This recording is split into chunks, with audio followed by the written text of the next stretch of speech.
libreng sakay sa mga pasaherong mayroong national ID sa Light Rail Transit 2. Iaalok tuwing Miyerkules ngayong buwan ng Agosto. Detalye ng balita mula kay Jevy Rogan.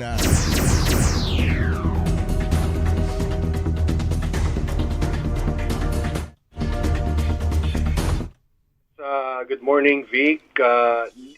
Iaalok ang libreng sakay sa mga pasaherong mayroong national ID sa Light Rail Transit 2 o LRT2 tuwing araw ng Miyerkules ngayong Agosto. Ayon sa Light Rail Transit Authority o LRTA, ang alok na libreng sakay ay kasabay ng anibersaryo ng pagkapasa ng Republic Act No. 11055 o ang Philippine Identification System Act.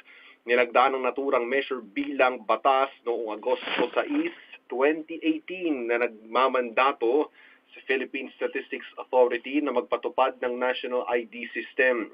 Sa anunsyo ng pamunuan para makapag-avail ng libreng sakay, kailangan lamang na magpresenta ng mga pasahero ng kanilang physical national ID o kung wala pa, ay maaaring ipakita ang printed paper o digital copy sa security personnel ng istasyon. Tatakbo ang libreng sakay sa LRT2 mula alas 7 ng umaga hanggang alas 9 ng umaga at mula alas 5 ng hapon hanggang alas 7 ng gabi sa Agosto 5, 12, 19 hanggang 26.